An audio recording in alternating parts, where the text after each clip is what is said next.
My name is Jennifer, and I'm 32 years old. I work in a professional job, and my husband, Donnie, is 30. We got married 2 years ago. Donnie can seem a bit unreliable, but he's a kind person and is good at handling housework. I'm focused on my career and enjoy the work I do. I work in the New York area, where hard work is recognized. However, the company may ask me to move to different locations, and there's no maternity leave or support for parents. Many women leave the company when they get married or have kids. At first, I didn't want to get married or have children because I preferred my job over housework. When Donnie proposed, I turned him down because I liked my job. I was already a section chief and wanted to climb higher in my career. I didn't think about settling down or having kids, but Donnie understood and promised we would share the housework and not have kids for a while. Eventually, I agreed to marry him because of his patience and understanding.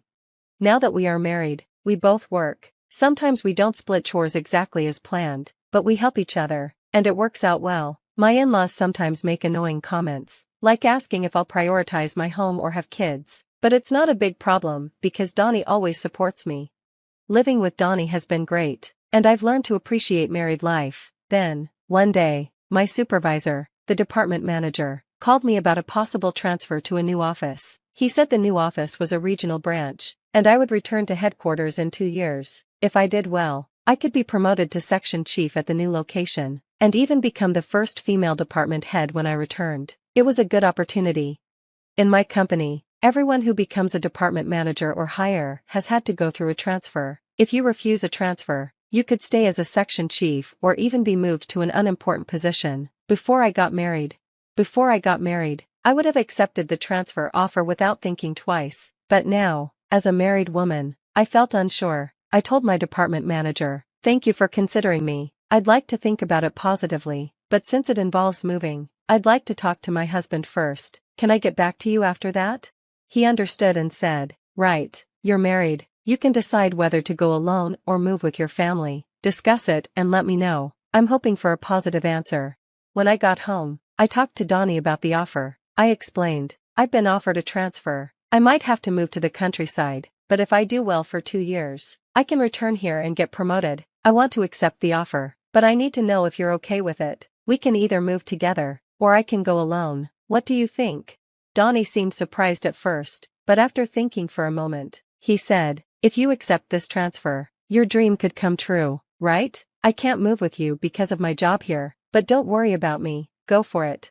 With Donnie's support, I told my company that I would go alone for the transfer. I started negotiating the terms, and the company agreed to cover my moving expenses. They also agreed to treat me as on duty when commuting back home from my new location, and they offered a good benefits package. With all these conditions, I decided to accept the transfer to the branch office. I officially received the transfer order and made plans to move to the countryside. I could rent a company apartment for a low price, so I decided to live there.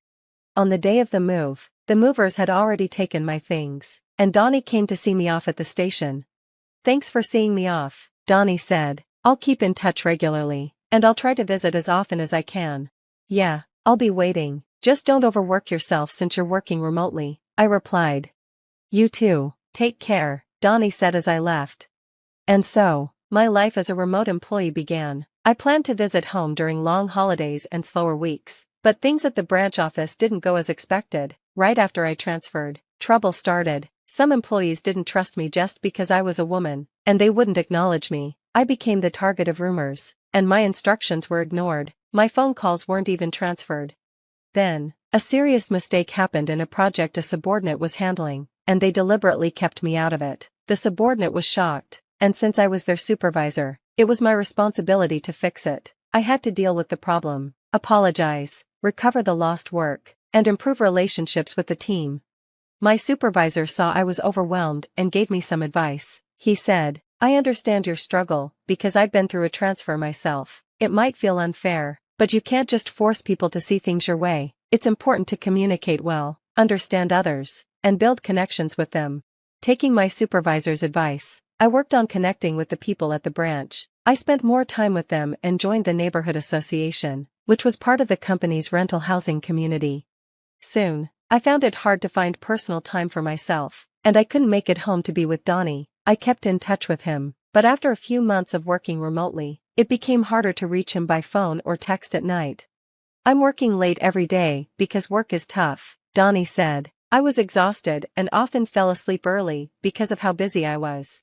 I didn't suspect anything and focused on my work. One time, during a long holiday when things were slow, I decided to visit home in New York. However, I couldn't reach Donnie by phone or text, so I went back to New York without telling him. When I opened the door to my house, something felt off. Then a woman I didn't recognize rushed to the door and said, "Oh, welcome back. If I knew you were coming early, I would have prepared." Both of us were shocked, and there was an awkward silence. The woman spoke first, asking, "Who are you?" I replied, "Who are you? This is my home. There must be a mistake. I live here." We argued, and then decided to step outside to check the house number. To my surprise, the nameplate on the door was the custom one I had ordered. The key still fit, so I said, "This is my house, I'm going in."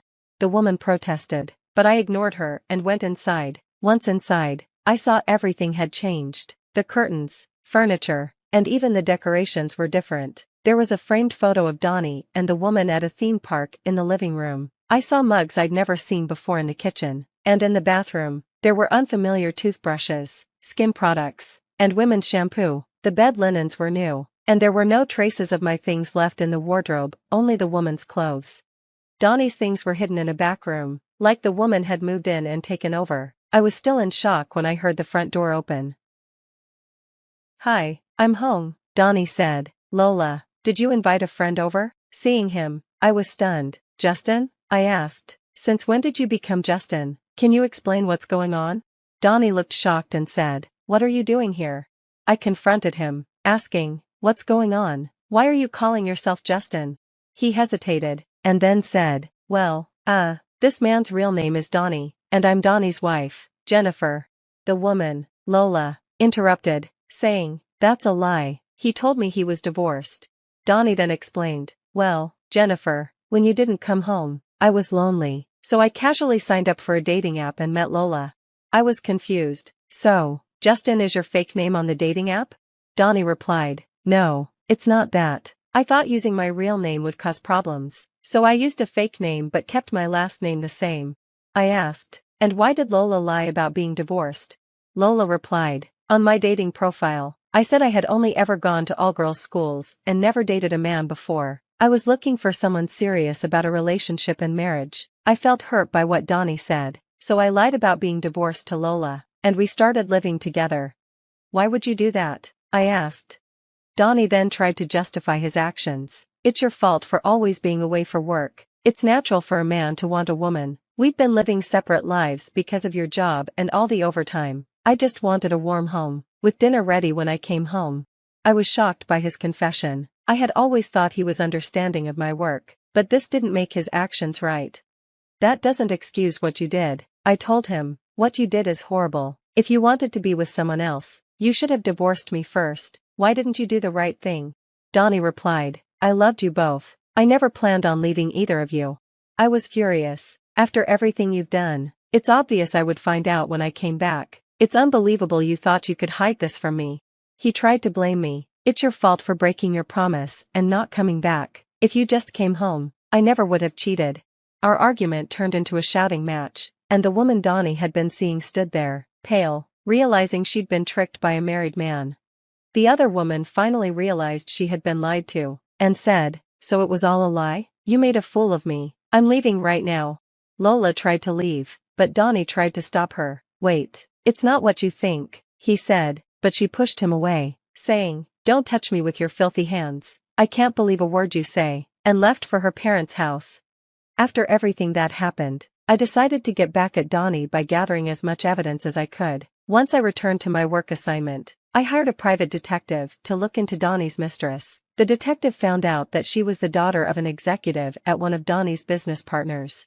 I had a lawyer send proof of the affair to both Donnie's family and the other woman's parents. When Donnie's family got the documents, he protested, saying he didn't want a divorce. I prepared myself for a long fight, even considering taking the case to court. The other woman's family contacted my lawyer, and we agreed to meet at their office. The other woman and her parents showed up and apologized to me, saying, "We're so sorry, even though we didn't know about it. Our daughter caused you so much trouble." The other woman and her parents explained that their daughter was very sheltered and naive. She had always dreamed of a more free and romantic love, so when she met my husband on a dating app, she didn't realize who he really was. She thought he was divorced and wanted to move in with him. Despite their warnings, she didn't listen and ran away from home to be with him. The other woman was devastated when she realized she had been the other woman in an affair and blamed herself. She was now seeing a therapist to cope. Her parents offered me a settlement of $50,000 and asked me to keep the matter private. I told them I would accept their apology on one condition: I was preparing for a divorce, but Donnie refused to agree to it. If they were willing to testify if the case went to trial, I would accept the settlement. They agreed to cooperate but didn't want a permanent record of this affair, so they asked if there was any other way to help punish Donnie. I realized that Donnie's workplace was a client of the other woman's family, and we decided to work together to teach him a lesson. His workplace would soon face issues, because he had angered a powerful executive at one of their client companies. This would all be blamed on Donnie. Meanwhile, Donnie's parents, unaware of the situation, were trying to contact him, worried about why I wasn't answering their calls. They blamed me for not being home, saying I was too focused on my job. When Donnie confessed to them that he had cheated, his mother sided with him, blaming me for neglecting him.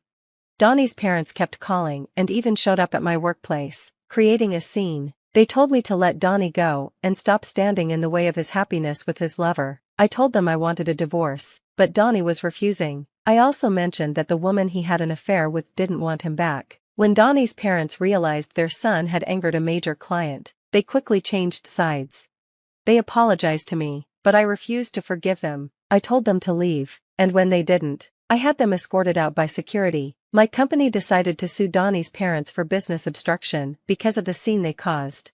After all that, I finally received my compensation from Donnie and got my divorce. The other woman's family also demanded compensation for the harm to their daughter's reputation and her therapy costs. With all the losses and debts from his mistakes, Donnie was struggling financially and couldn't quit his job. 2 years had passed since my assignment started. By the time everything was settled, I had successfully completed my assignment and was preparing to return to the main office. My hard work had paid off, and I had been promoted to department manager. If I hadn't taken that assignment, I might still be stuck in a loveless marriage. But I realized that someone like Donnie would have had an affair sooner or later, and I would have always clashed with his parents. Now, I've realized that I am better suited for work than family life, and I am incredibly fulfilled and happy.